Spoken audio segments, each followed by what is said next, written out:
And this presentation will be most useful if you're a NYSEG electric customer. I'm based in Tompkins County, and we are almost all NYSEG electric customers, unless you're in the village of Groton, you might have the Groton Municipal Electric. So we'll be focused on NYSEG information, but if you're with another utility, you may still find some useful information in this presentation. So that being said, we'll jump in. We're going to start with sort of an introduction to your bill, understanding some key components of your bill, and then we will talk about some reasons for higher bills and troubleshoot ways to reduce your energy bills. And the presentation should take about 45 minutes. So if we have a few minutes at the end, we can take some of the questions that are still left in the Q&A. Let's dive in.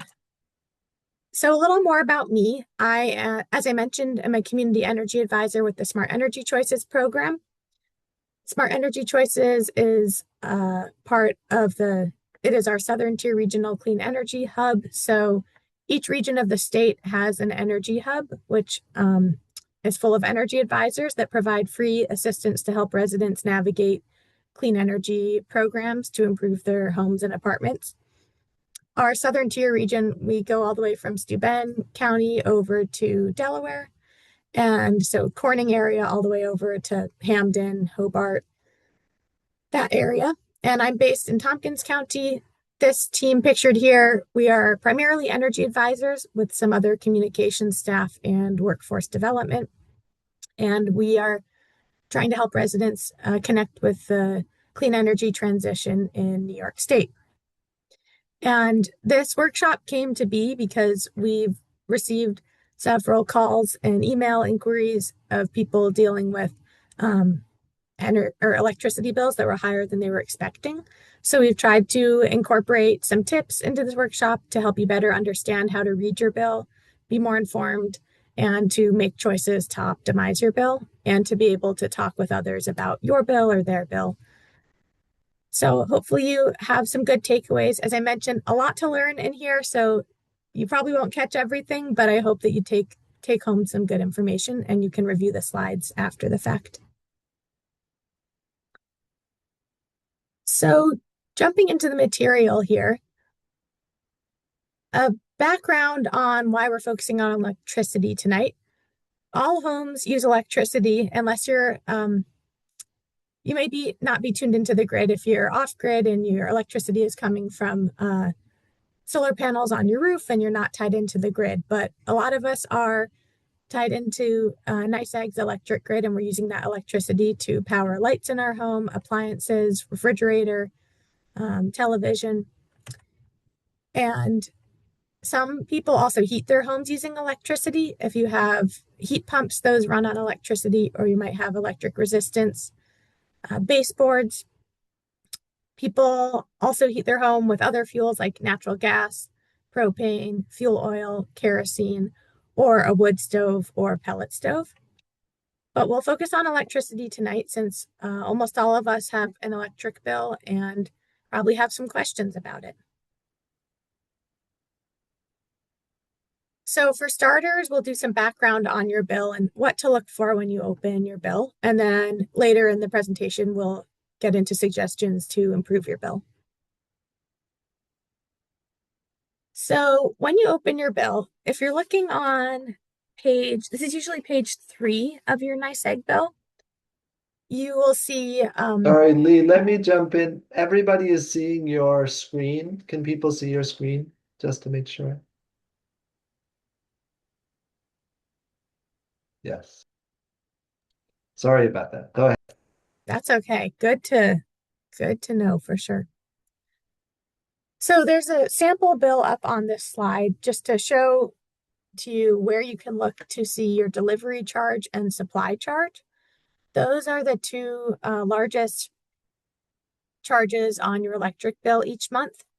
And the next slide will dive into more of the details of what each of those charges means. But looking at your bill, if you can find where the delivery charge and supply charge are listed, that'll help you get oriented. So what does that mean? So the delivery charge is what funds NYSEG's maintenance of poles, transmission lines, all the infrastructure that gets the electricity to your house. And the delivery rate, which means how many cents per kilowatt hour of electricity are charged to you. So the rate that you're being charged for delivery is determined through what's called rate cases. So that's the New York State Public Service Commission has to approve the utility's request to charge a certain delivery rate. And the most recent rate case led to a delivery rate increase in 3 increments over the past 2 years or so, the most recent increase of which was in May of 2025. Um, there is an ongoing, or there's a rate case that's active right now. The public comment period is closed, but you may be hearing more about that in terms of setting future rates.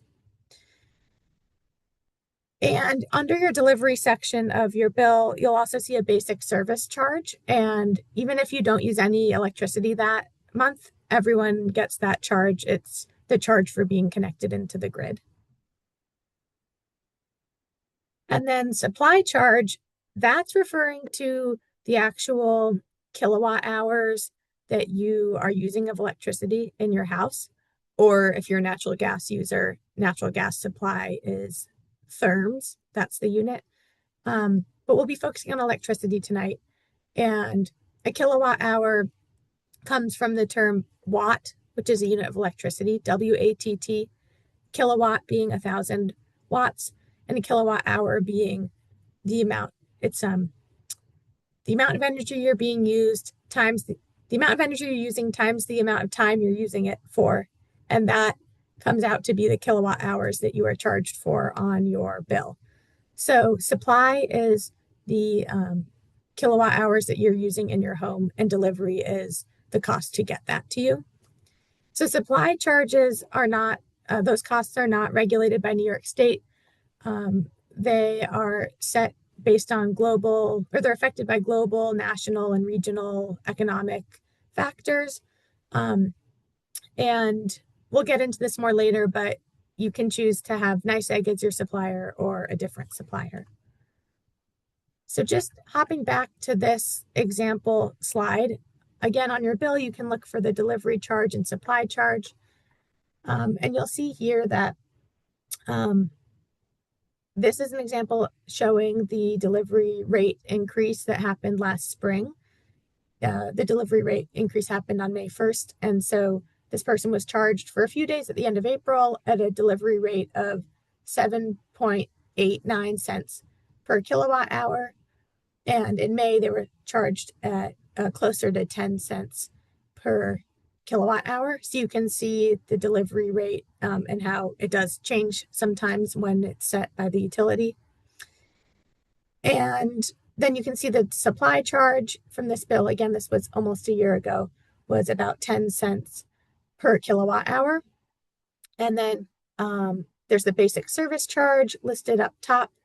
And these other charges, transition charge, revenue decoupling, etc., are all less than a cent each. So they add up to usually be about 3 to 4 cents per kilowatt hour on your bill. And then delivery rate, again, it was about 8 to 10 cents at this point last year, and the supply charge was 10 cents per kilowatt hour on this bill last year. So important to understand delivery and supply because those are the two largest charges on your bill.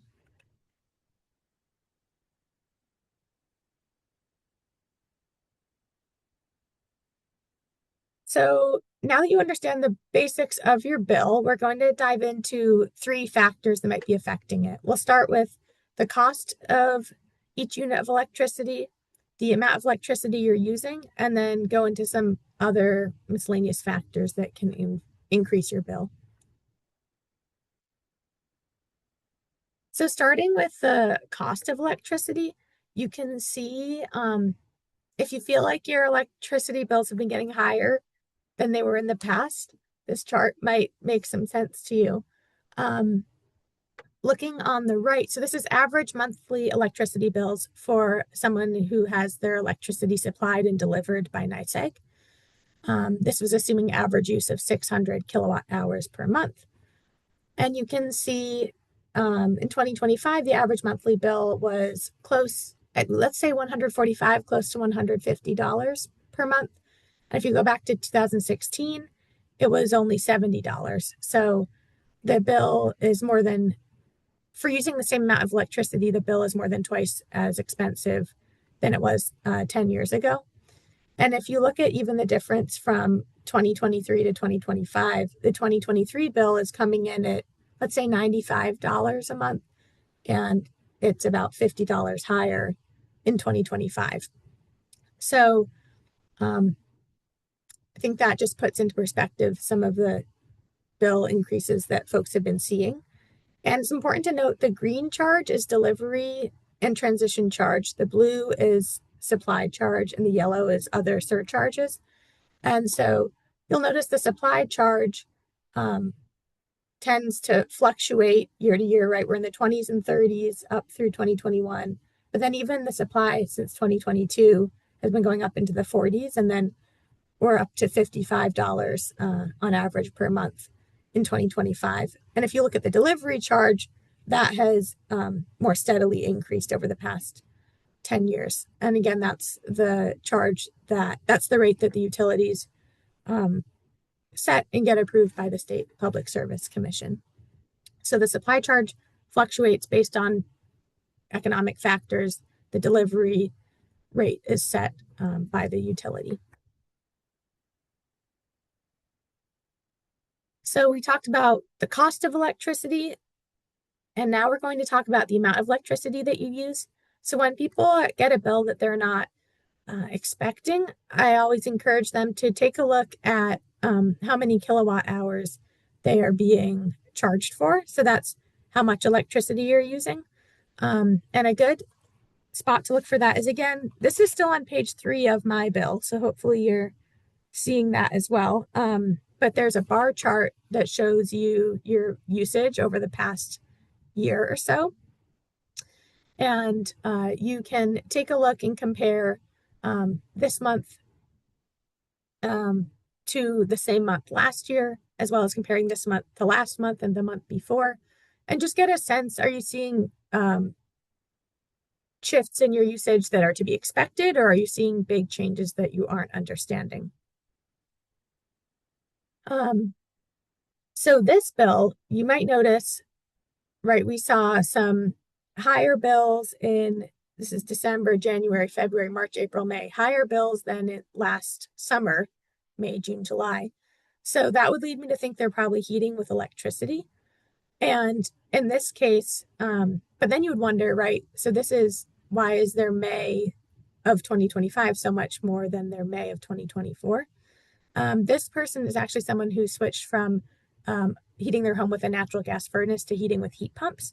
So now all their heating costs are part of their electricity costs, whereas they used to have a natural gas cost for heating and just using the electricity for other appliances. So in this case, we see higher usage in May of 2025, right? 94 kilowatt hours to 10 kilowatt hours the year before. But it makes sense because they are heating with electricity, whereas they were heating with natural gas before. So we would expect to see a drop in their natural gas bill, but an increase in their electricity bill. So it's good to look at your graph here, as well as the chart, the table on the right, and get a sense if your usage is comparable the same month last year to this year. And if it's not, do you understand the reason for it? Winter 2026 has been a bit colder than last year, using some New York State data we've been poring over that, and it has shown to be a colder winter than last year. So your usage may be a bit higher than last winter. So that can be part of it. But if you saw major changes that you weren't expecting, that would be good to look into.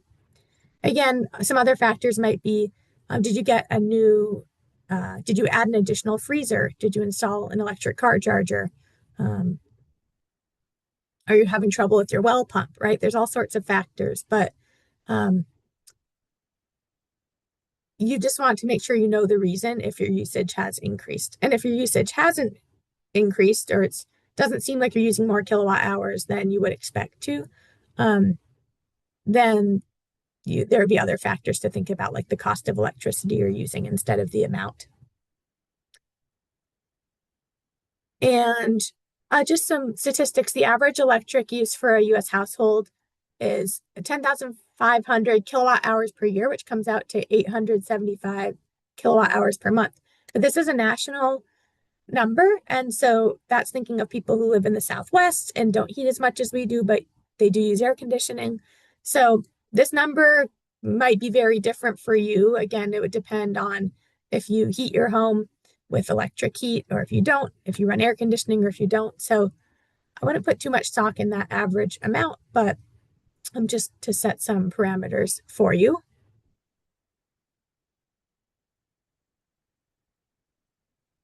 So we've covered a bit the cost of electricity and the amount of electricity and how you can find each of those pieces of information on your bill. So just tying some of that together to explain some of the recent bills you've received that are higher than in the past. So the first part, I mentioned the delivery rate increase that you could see from April to May of last year. So NYSEG's electric delivery rates have increased by 62% between October 2023 to May 2025. And since it was the summer when that change, that most recent change took effect, you may not have noticed the increase in delivery rates until you're having those higher heating bills this winter. And NYSEG's delivery rates for natural gas increased by 22% during the same period. So a 62% increase for electric delivery versus a 22% increase for natural gas. The middle bubble here is referring to supply costs of electricity. And one thing to understand in terms of supply costs increasing, right? We saw on that chart that it was $55 on an average monthly bill for supply costs compared to in the 40s last year. A big part of that is the increase in natural gas costs. Since a majority of electricity in New York State comes from natural gas power plants, the cost of electricity closely follows the cost of natural gas. And demand for natural gas has increased in recent years since the US has been exporting more of our natural gas. And we're having a cold winter in the region, like I mentioned, so that's increased the demand for natural gas. And so this increased cost of natural gas does lead in part to the increased supply costs of electricity. And the last part I wanted to highlight was, as I mentioned, with it being a cold winter, in addition to that increasing demand for natural gas and affecting electricity prices, it also just means that you are likely using more electricity to keep your home warm or to keep your water warm in this winter. So those first two bubbles are more a factor of energy prices. So explaining why the cost per unit of electricity is higher now than last year. And then the third bubble, the cold winter, that's mentioning that you also, in addition to energy costs being higher, you're likely using more energy this winter due to the colder weather. And people, right, have been noticing these large increases in their bills in the past year or so and have wondered if it's related to the installation of smart meters. But these three factors show that there are three large reasons for recent increases in electricity bills. So, of course, there can be other things at play, but just to show that there are three significant reasons that you could be seeing higher bills than you have been before. So we covered cost of electricity, the amount of electricity you're using as two factors that could be contributing to your bill. And these are some other ideas to consider. One is if you get a big bill one month, check to see, did you not get a bill the month before, or did you receive a bill that was for $0? They may have miscalculated or misbilled you, and then you'd be getting charged 2 months later for 2 months worth of electricity. Um, and it's also possible that if you check that bar graph we looked at showing your kilowatt hours used, again, the amount of electricity you're using per month, if that number seems higher than you expect, you can ask for a meter check. You can ask NYSEG to come check your meter and check that it's reading the amount you're using correctly. With NYSEG, you can also be signed up for budget billing, which is where NYSEG calculates what you usually spend in a year on, or how much electricity you usually use in a year, and then they bill you an equal amount each month so that you are paying the same amount for electricity for all 12 months of the year. The issue is that if your budget is somehow not calculated the right way in the last month of your cycle when they're truing up your costs, you may end up with a larger bill. This is especially true if you switch to heat pumps at some point during the year. You might end up with a larger bill if your budget isn't accurately calculated for the amount of energy you use in the year. Again, these would all be things to call NYSEG customer service about to ask them. And I also just wanted to show an example. I mentioned smart meters. So those are the new meters that NYSEG has been installing in a lot of homes around the area. You also may have chosen to opt out of the smart meter. But this bill is from a couple years ago, and you can see the ratings that are E versus A. And on the bill I showed a few slides ago, all those months on the graph were labeled with A. So A means actual and E means estimated. So now that people are using smart meters in most cases, you should have every month should be an actual reading because they're reading your electricity usage. Before we had smart meters, oftentimes they would estimate what you were using for a few months, and then they'd come out and read your meter, and then you'd see a much larger bill than you were expecting. So you can see from this example bill on the slide that the estimated readings for this person were not exactly meeting the usage they were using. And then every few months they get a large actual reading. So if you don't have a smart meter, you may see examples like this. If you do have a smart meter, you should be seeing all of your months labeled with A, which helps you more accurately understand how much you're using each month. Okay, so we've covered the first portion, which is getting familiar with your bill, understanding some key components to check on your bill, and thinking about factors that could be increasing your bill. Now we'll jump into some tips to optimize and therefore reduce your electricity bill. So again, those three factors that we talked about first, the cost of your electricity, the amount of electricity you're using, and any potential billing issues. We'll go into tips to address each of those in this second half. So we'll start with the things you can do to reduce the cost of your electricity supply. So again, remember your electricity supply is the actual amount of energy you're using. So the kilowatt hours that you're using to run the lamps and the fridge and maybe your heater in your home. And one thing to think about here is with either natural gas or electricity, NYSEG will be the deliverer of that for folks in our area. Again, unless if you live in the village of Groton, you'll have municipal electric, but all the rest of us in Tompkins County are likely seeing a NYSEG bill each month. And you can choose to have your supply be from NYSEG or from another supplier. It will still be delivered by NYSEG, so you'll still have the NYSEG bill, but the supplier will be different. So this is the term called ESCO, which is an energy service company. And if you look, this is again on page 3 of your bill, kind of the same area we've been checking out. This box highlighted in red shows, if you look at the electricity rate, you can see what it looks like when you have an ESCO. If you don't have an ESCO, this part will say 12001 NYSEG supply service. If you do have an ESCO, it says ESCO. And energy supply service companies, there's some reasons you may opt to choose one. Some might provide renewable energy that you're interested in. They also, some offer a fixed rate, some offer a variable supply rate. But it's good to be aware of what the supply rate is that you're being charged for that energy service company and make sure that you're comparing it to the NYSEG supply rate. With an ESCO, you also want to understand the terms. Sometimes if you sign up for one, it's hard to get out of it without being fined or billed for extra.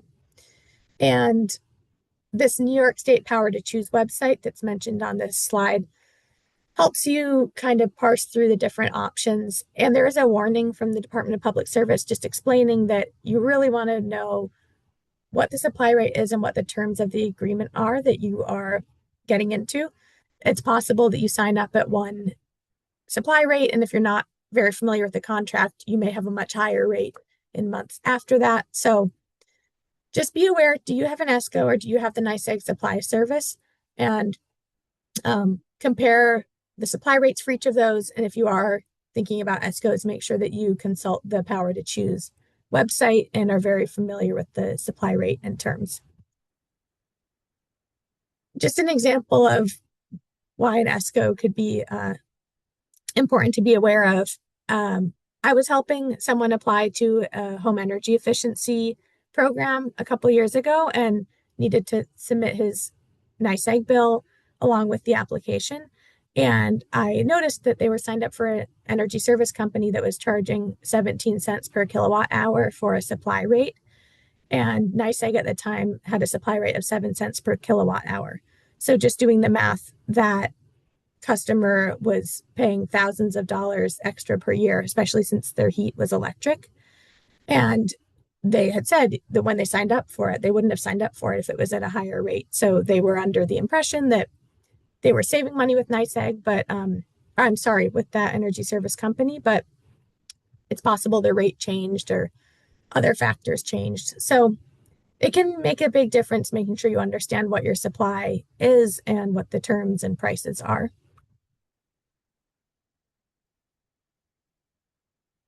And then the other factor in that same part of your bill, you can get another sense of your type of supply. And this has to do with the type of rate you're signed up for with NYSEG. So right above where you can see if you're signed up for a NYSEG supply service or ESCO supply service, you can see if you're signed up for residential, day, night, or just residential. So take my little cursor over there, but where I have this red box, this person is getting the day night rate.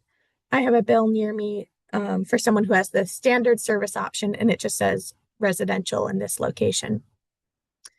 So standard service option means you're getting the same rate at all times of the day. Residential day night means that you're getting charged one rate for the power you use during the day and one rate for the power you use at night. The guidance is to talk to the utility, so call NYSEG and ask them to talk through your usage patterns with you and help you understand which price will be better for you. And if you do have a day-night rate, you want to make sure that you're doing as much of your activity in the evening at night as opposed to during the day to save energy. I will just note that on one day last month, I was looking at some bills that were higher than we thought, and the person had the day-night rate and their usage lower down on the bill. You can't see it here, but it had an on-peak charge and an off-peak charge referring to the day-night costs. And the day rate was 21 cents per kilowatt hour and the night rate was 17 cents per kilowatt hour. Whereas on that same day, the NYSEG supply rate was 11 cents per kilowatt hour. So that's not to say there's no rule of thumb, like one rate is better than the other. It's just something we noticed on a bill last month that in that case, the standard rate was cheaper than the day night rate. But there's a website, I have it linked on here, the nyseg.com/opco supply price. You can take a look and see what the supply prices have been like with either the day night or the standard rate over the past few months and use that to help make your decision. But again, calling the utility and talking through those offerings is also recommended. Time of use rate is also mentioned on here, but that's for folks who use at least 35,000 kilowatt hours yearly. And with the average national household using 10,500 kilowatt hours a year, most of you are likely not getting up to 35,000. So day, night, and standard are probably the two options you're thinking of. Oh, and if you have solar panels, just a note on here that there may be some complications with day night, right? Don't have a lot of details about that, but just flag that and you can talk more with NYSEG if you have concerns about your rate.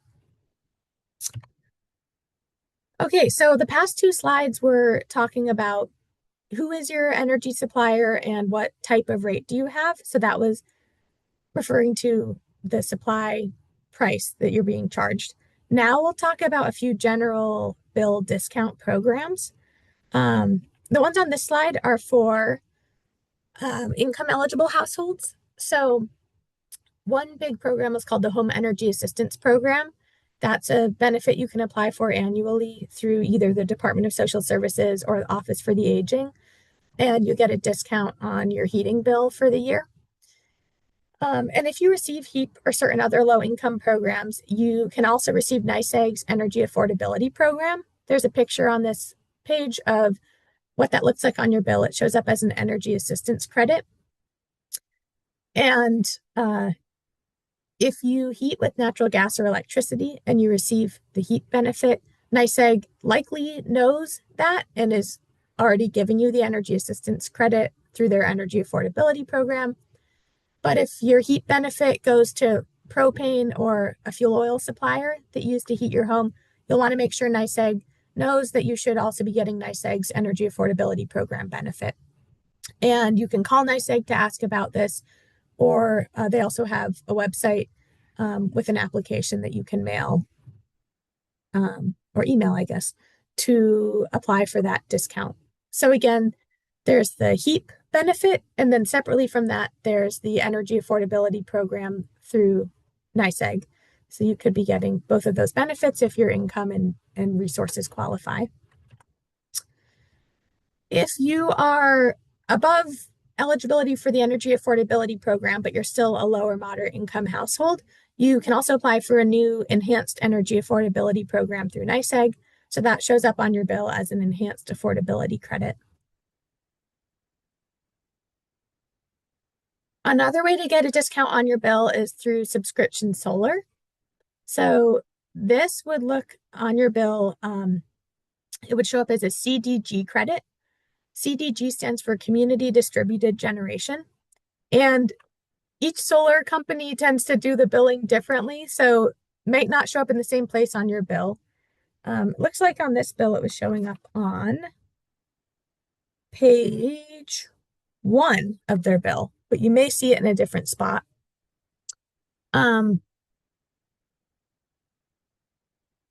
So this person also later on in their NYSEG bill, they had a page that had more details about their CDG credits.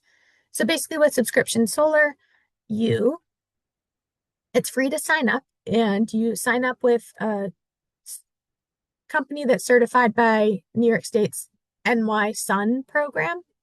And you don't own the panels or anything. You just sign up to be subscribed to the farm. And then you end up on a yearly basis saving between 5 to 10% on your electricity costs.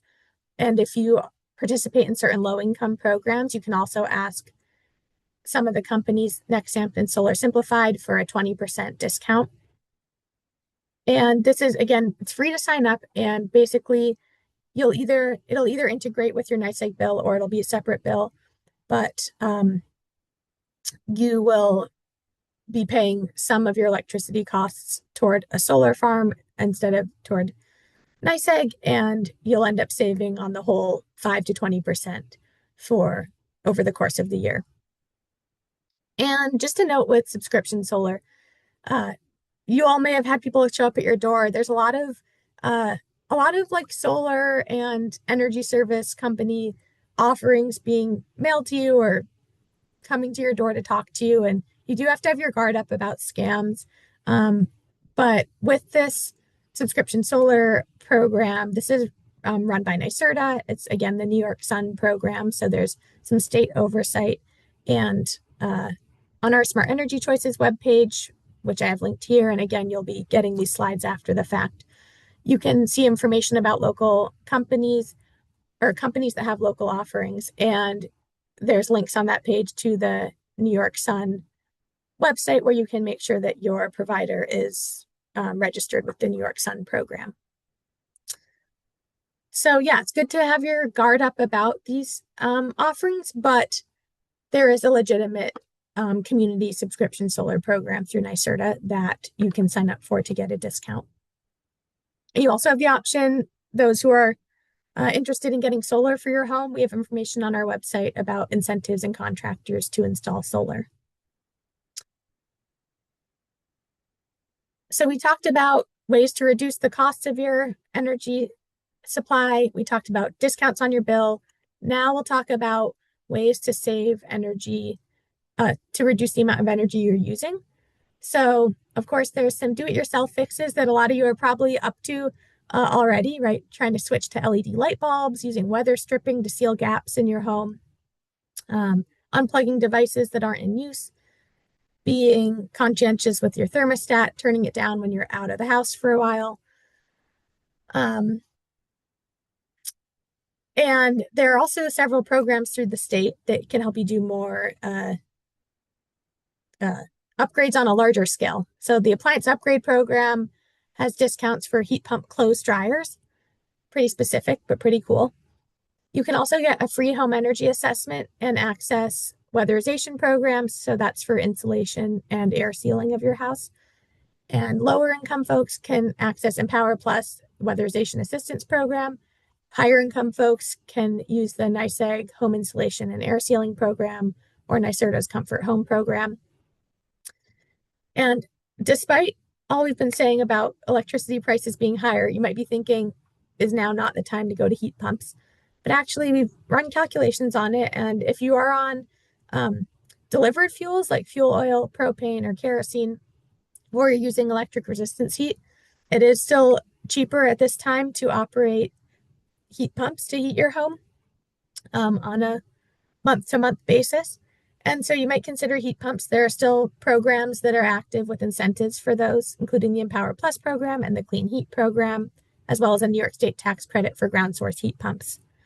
If you are currently heating your home with natural gas, with a furnace or a boiler, in many cases, switching to heat pumps at this point would be a higher monthly operational cost to heat your home, just with the way gas and electric prices are these days.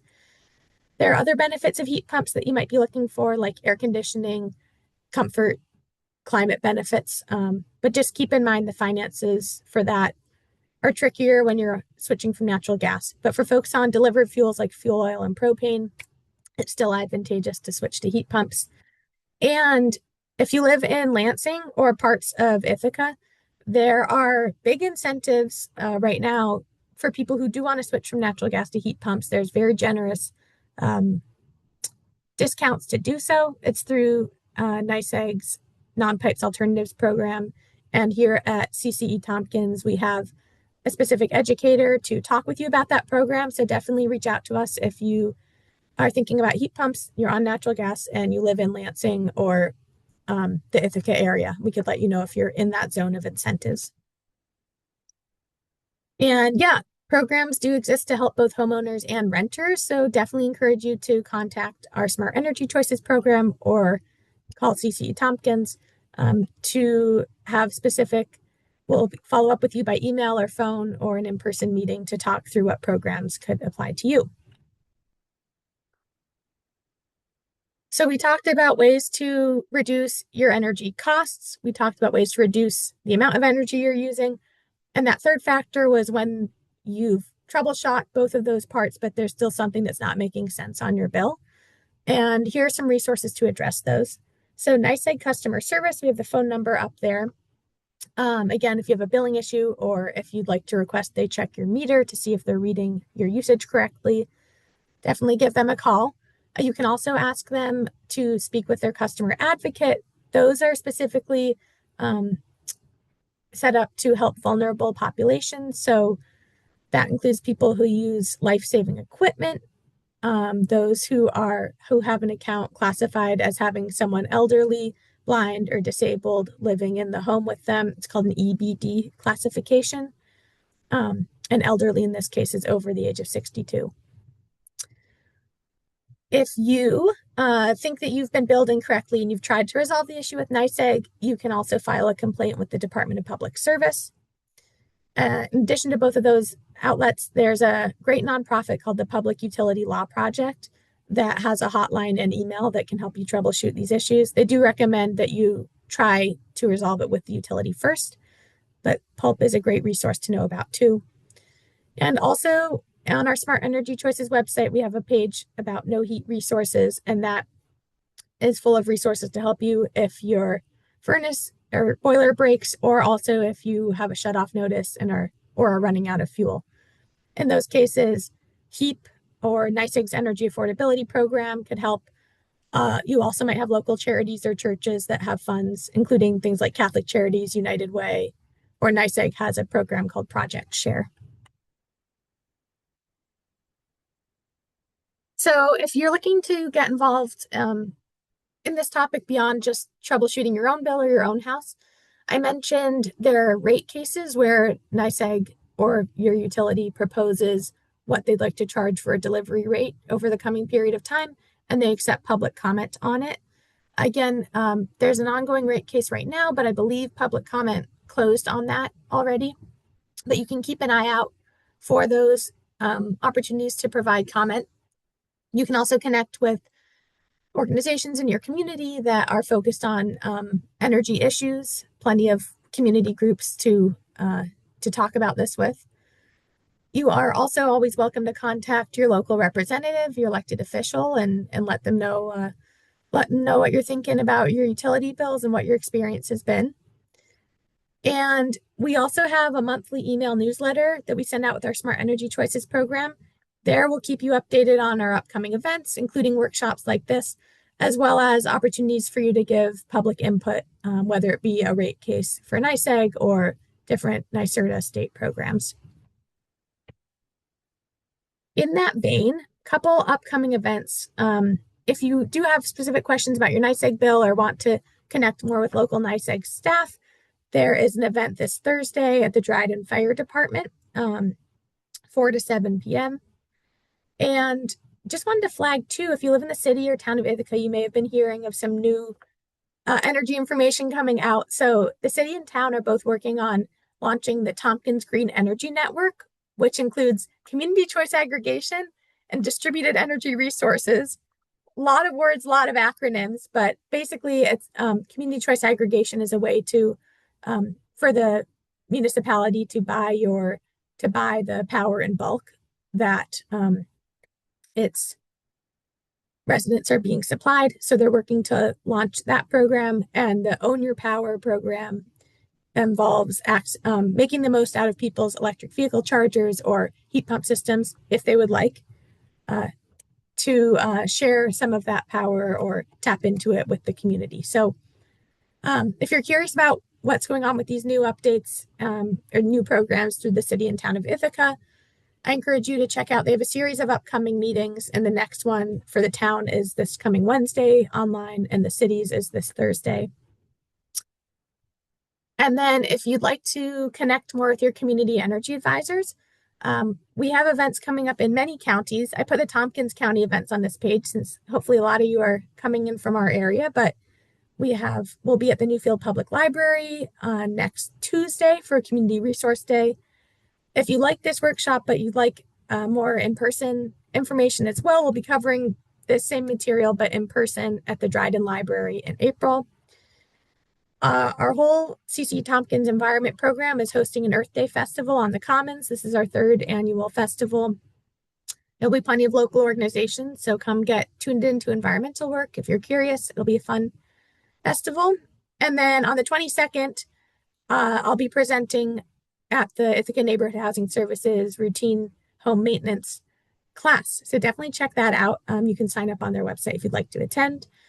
And again, throughout the whole Southern Tier, the energy advisors will be out and about at various events. So definitely encourage you to sign up for our Smart Energy Choices newsletter if you'd like to be informed about that, or check out our social media. And you've made it. You made it through all that material all the way to the end. So I appreciate you all being here and hope that you've gotten some tips to take home and can continue digesting the information when we send the slides out later this week. We do have an exit survey, just asking for some input on the presentation, as well as asking if you'd like to be followed up with in the future. So I think Kareem can drop that link into the chat for you all. And then happy to use the last few minutes to take any questions that you haven't handled yet in the Q&A. We are currently handling Deidre's question, but I'll mention it to you too. Is there any reason to not sign on a solar subscription? Is there a downside to it?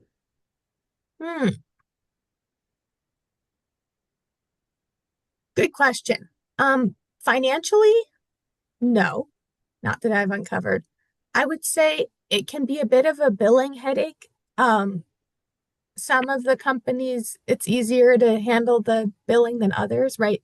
There's some do it where you get a separate bill, some have it where it's consolidated with your NYSEG bill. So um, you just want to keep an eye on the billing and make sure it's making sense to you. That can be a bit of a headache, but as far as everything I've seen, it helps people get a discount on a in a yearly sense on your electricity costs. And what's great about that is renters can access it as long as you pay the utility bills for your apartment. And if you move locations, move addresses, you can take your solar subscription with you. The other thing that we mentioned is that, and as somebody else asked, that if you have solar on your roof or on your property, you cannot also sign up for subscription solar. So if you True. sign up for subscription solar, you can't then install solar on your roof. You can have either or. Right. And I also believe with the Ithaca community choice aggregation program I mentioned, I believe that if you do end up being part of that program, and that'll be an opt-out program. So you'll be signed up. You can choose to opt out if you'd like. I believe that you cannot be using subscription solar for that as well.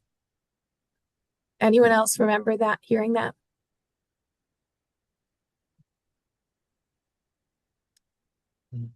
But There was another question about, can I revert from a smart meter if somebody does not want to have a smart meter, if I understand correctly? I don't know. I guess you would just have to ask NYSEG if that was possible.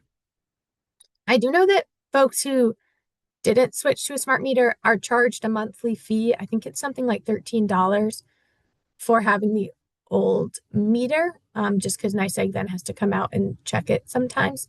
So you will have a slight fee for that. But as far as if they would come and install a not smart meter, I do not know, but you could ask NYSEG.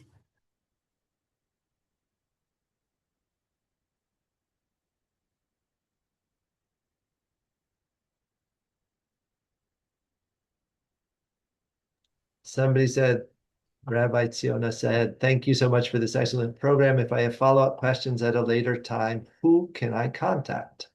Link, thank you. I'll put a link to our contact page where you can see all of the energy advisors in the 8 different counties that we serve. So somebody else asked about a link to the exit survey. You'll have to look in the chat function to find that. I'll paste that again.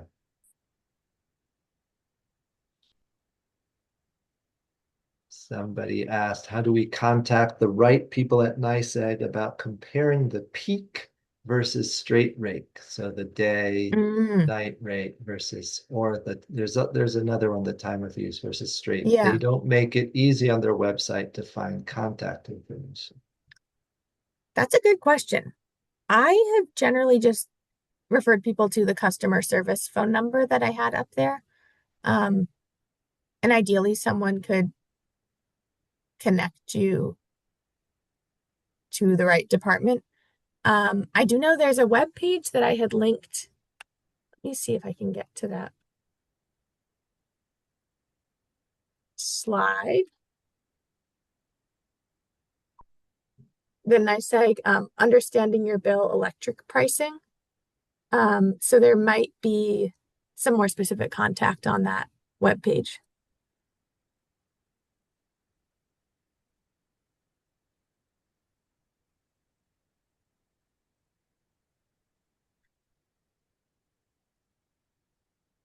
Um, Another question was, are smart meters accurate? There has been talk of them not being. Yeah, that's a good question. So I think there are cases in which they are not accurate. I'm sure that there are situations where someone's meter was set up incorrectly, and that's why it's good to keep an eye on your bill at your usage, how many kilowatt hours you're being charged for, and ask for a meter check if it doesn't make sense.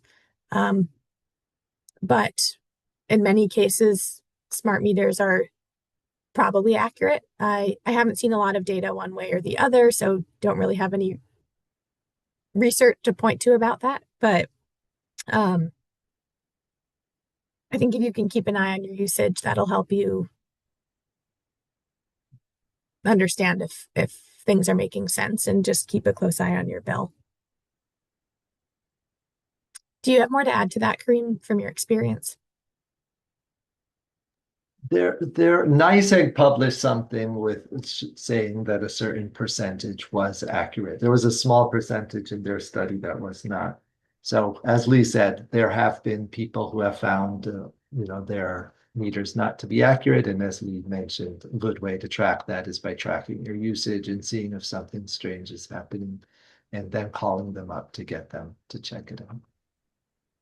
Yeah, and a big takeaway from hopefully from this presentation is that um, if you're seeing your bill jump, a lot of people's first thought would be, oh, it's the smart meter. But, you know, factors we mentioned like increased prices for electricity, the fact that it's a cold winter, um, like there are a lot of other reasons that bills have increased. And so, um,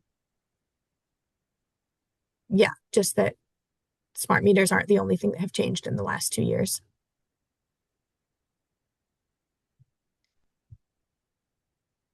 Anything else? I see we're coming up on the hour, but happy to take another question or two. Is there any other company doing solar farm panel purchases? Renovis is not connecting their panels. It's been 2.5 years since I signed up with them. As Right. far as Okay. you know Yeah. the, No, go ahead, Kareem. as far as I know, they were the only one doing that, where you could purchase panels on a remote solar farm. So if they're not doing it, I'm not aware of another company that is. Right. And that contrasts with what we mentioned as subscription solar, where you don't actually own the panels on the farm. You just are subscribed to that farm to get some credits on your bill. So there's plenty of availability for subscribing to a solar farm. But as far as buying panels on a farm, Renovis is the only one we had heard of in this area who is active. Um, There are a number of other questions, but I think we're running out of town, running out of town. We're running out of time. So I think we'll end there. We will share the Q&A if we figure out a way to download it and include that with the presentation. And people can reach out to our energy advisors like Leigh and others throughout the region, for if you have other questions or you need some help figuring something out. And our website is really full of resources as well. That is true. So thank you all for coming and for sticking with it through a lot of dense information, and hope that you all took something useful out of it. And again, please do follow up with us if you have more specific questions, and have a good night.